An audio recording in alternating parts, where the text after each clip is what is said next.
নমস্কাৰ বন্ধুসকল, সকলোকে এটা নতুন ভিডিঅ'লৈ স্বাগতম জনাইছোঁ। আজি আমি যাম ঢেকীয়াখোৱা বৰনামঘৰ মহাপুৰুষ শ্ৰী মাধৱদেৱ গুৰুজনাই সৃষ্টি কৰি থৈ যোৱা ঢেকীয়াখোৱা বৰনামঘৰ আমি যাম। আমি ট্ৰেভেলিংটো এনজয় কৰোঁ। আপোনালোকে ভিডিঅ'টো চাই থাকক।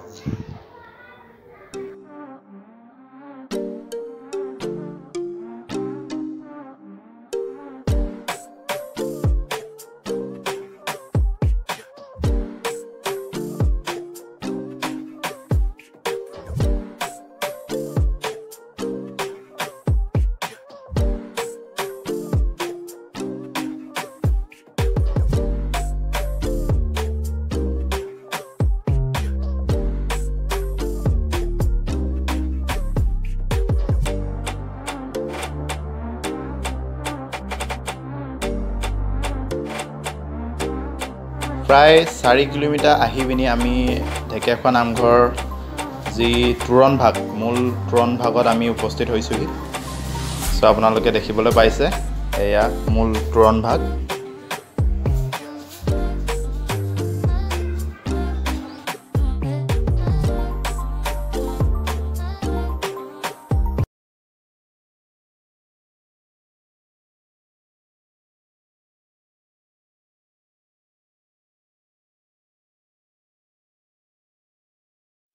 এয়া আমি আহি মূল মণ্ডপৰ ফালে সোমাই আহিছোঁ।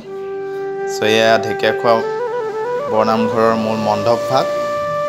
আপোনালোকে দেখিছে বিভিন্ন ভক্তগণে লোকাৰণ্য হৈছে ইয়াতে।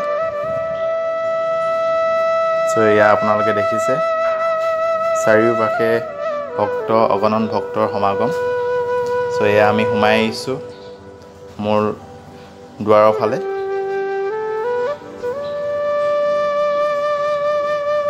এয়া দেখিছে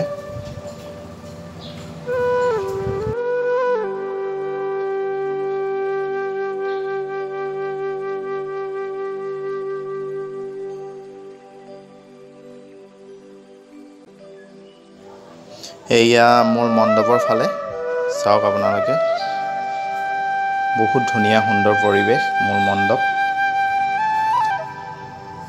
বিভিন্নসকল ভক্তই তেখেতলোকে সেৱা গ্ৰহণ কৰিছে, আমিও সেৱা গ্ৰহণ কৰিলোঁ তাতে।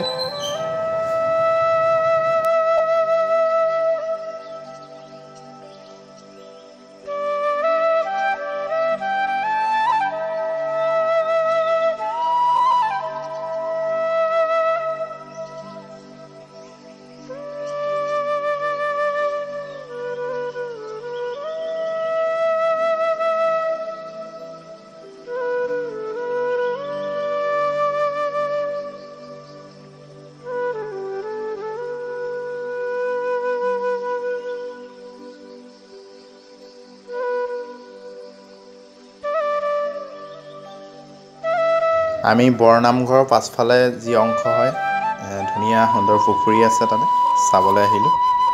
আৰু এইফালে আমি গৈ আছোঁ এতিয়া বৰ্তমান শ্ৰী শ্ৰী মাধৱদেৱ গুৰুজনাই যি ভৰি ধুইছিলে, ভৰি ধোৱা সেই মহাভাগ আমি চাবলৈ গৈ আছোঁ। এয়া দেখিছে আপোনালোকে সুন্দৰভাৱে তেখেতলোকে তাতে সজাই ৰাখিছে ইয়াতে।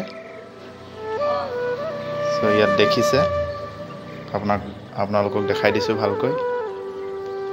এয়া মহাভাগ সুন্দৰকৈ সজাই ৰাখিছে ইয়াতে, ভৰি ধোৱা মহাভাগ। 1450 শতাব্দত শ্ৰী মাধৱদেৱ গুৰুজনাই সৃষ্টি কৰি থৈ গৈছিলে এই ঢেকীয়াখোৱা বৰনামঘৰ। এয়া দেখিছে।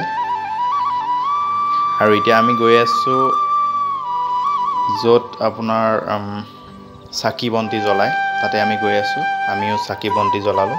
বিভিন্ন ভক্তগণে তাতে চাকি বন্তি জ্বলাই আছে। এয়া দেখিছে আপোনালোকে। আপোনালোকক যিমান পাৰোঁ দেখালোঁ, ভিডিঅ'টো ইমানখিনিয়ে আছিলে। আৰু মোৰ চেনেলটোত যদি আপোনালোকে নতুনকৈ আহিছে তেতিয়াহ'লে চেনেলটো ছাবস্ক্ৰাইব কৰি থ'ব আৰু লাইক কৰি দিব, শ্বেয়াৰ কৰি দিব। ভিডিঅ'টো কেনেকুৱা পালে জনাব কমেণ্ট কৰি। আজিলৈ বাই বাই।